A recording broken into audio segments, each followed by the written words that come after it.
Hey guys, what's up? Welcome to my channel. Today's video is going to be an update as well as education on this is an at-home IPL device. I've been using it for a little over a year. I also want to give you guys some education and some tips on using it effectively. There are a lot of do's and don'ts, and there are a lot of great ways to use this. And I will say, just jumping right into the video, like consistency is going to be key in this. I'm going to show you actual results after me using it a year. Don't forget to subscribe, and let's go ahead and jump right in. This is an at-home IPL device. IPL means intense pulse light, which is a bit different from the lasers at salons and places that do laser hair removal. IPLs are safe to use at home and to do yourself. However, lasers at different facilities that do hair removal lasers are not safe to use at home. This device is literally a fraction of what it costs to get laser done professionally. You're looking at 6 to 12 different appointments, and you're looking at spending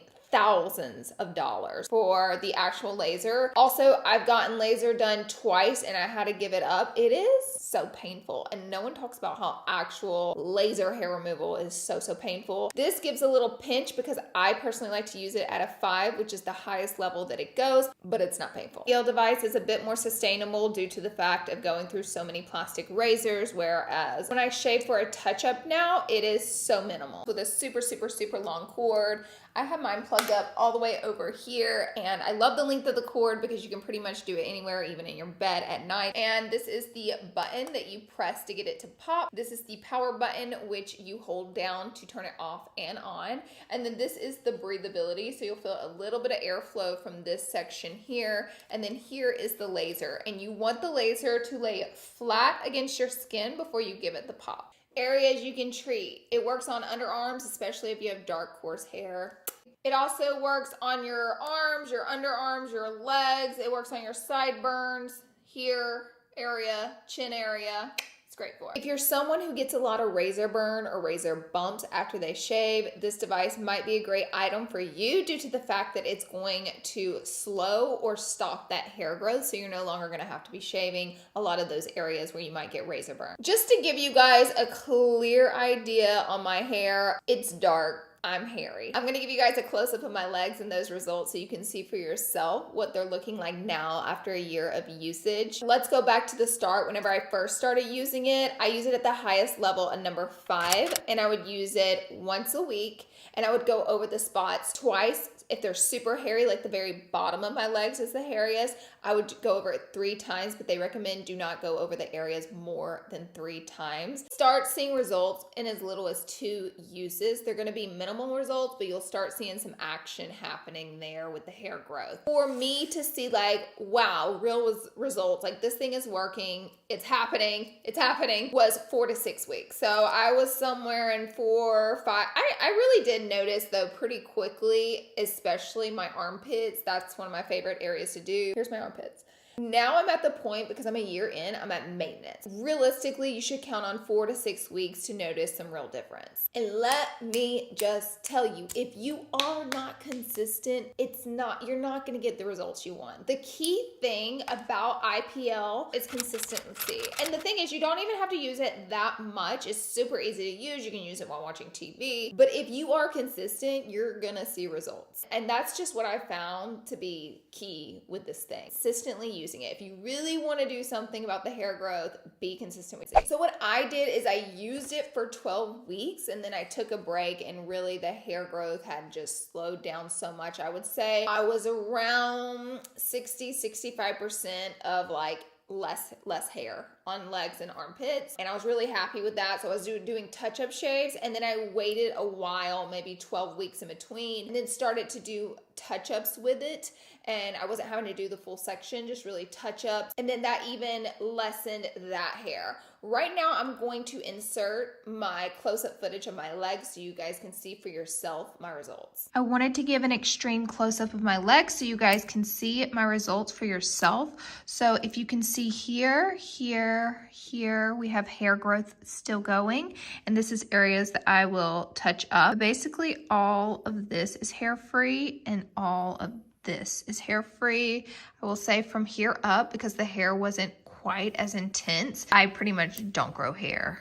around this area anymore. Mainly I'm targeting these areas, and you can see how the hairs now are sparse, but there's a few that come through that I'm still working on, but it's so much less shaving. I also wanted to show you my knee. So my knee used to be really, really hairy, and I'm trying to show you here, if you can see these hairs right through here. The knee area is a little more difficult to get because of the shape of the knee. It's hard to get it on the flat surface of the knee.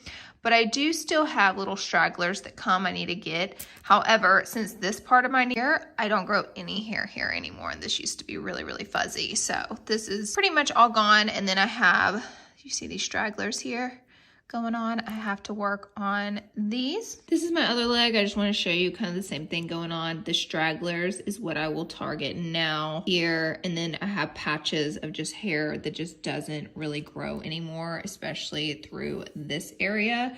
Also, same thing going on with the knee here. I actually think this knee is a little bit better than my other knee, but you can see we got the stragglers we got to get, but overall, I mean, it is immensely less hair. Then I wanted to show you guys, because I have blonde hair. You can see the little blonde hairs. So because this hair is so light, the laser doesn't pick these up, and I actually am okay with that because you can't really see these hairs in the lighting, so I'm okay not lasering these, but it's like these little fine fuzzy blonde hairs. I just leave them be. This is some close-up actual results, and again, right now I'm doing maintenance, so I'll just go through, I shave my legs of course, and I'll go through and hit the areas where I see little patches and pieces coming through. So as you can see, you may not get like 100% of hair removal, but it's such a minimal amount of hair I'm dealing with now, and that's because I was consistent with this thing. I used it at level 5. I went over the areas with the thicker hair from 2 to 3 times in one session, which the maximum you should go over one area in a session is 3 times, no more than that. But also make sure you're following your guide on your skin tone. Also, it's safe to use on your face, but you're supposed to only use it from your upper lip and down. You can go over your lighter freckles, but if you have a super dark mole, super dark freckle, it's recommended to not go over that. If you have keloids or scarring,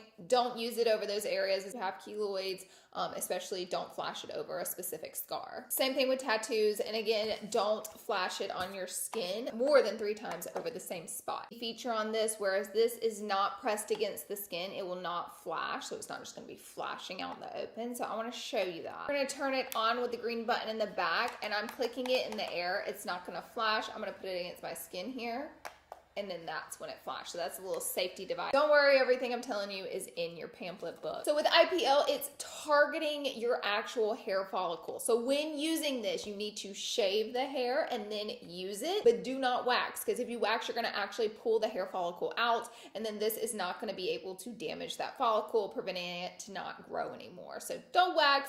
Just give it a quick shave before you use. You should do a test patch. I do get a bit of hyperpigmentation after a scar or a bad zit on my face specifically, or PIH, which is post-inflammatory hyperpigmentation. I do get that, so I avoided using it on my face.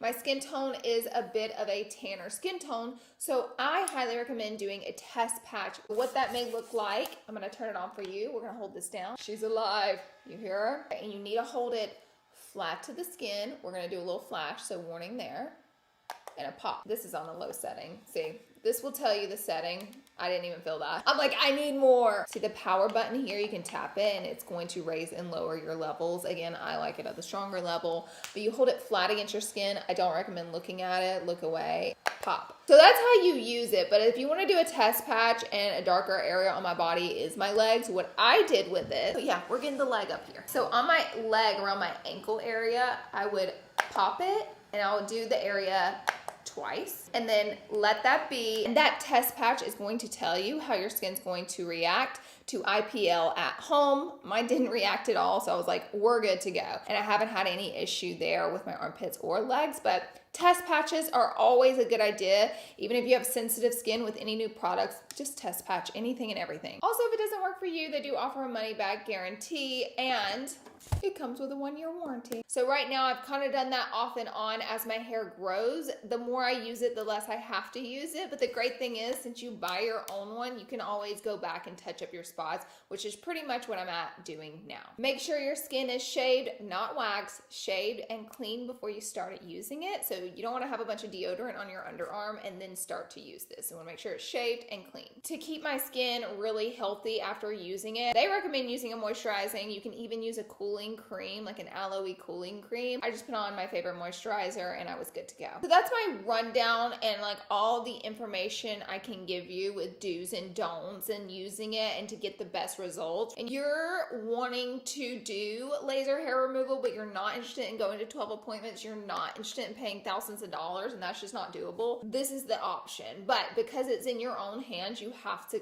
be accountable and be consistent with it. And I do highly recommend it. It works. So I hope this video was helpful for you guys and answered all your questions. Since my first video, which I will link down below, I have gotten so many questions. Can you do a follow-up? Can you tell us more? This is where we're at. I'm really happy with my results. I'm happy with barely dealing with leg hair, and just doing a little maintenance here and there is no big deal. Thank you guys. I love you. Don't forget to subscribe before you leave, and I'll see you in my next video.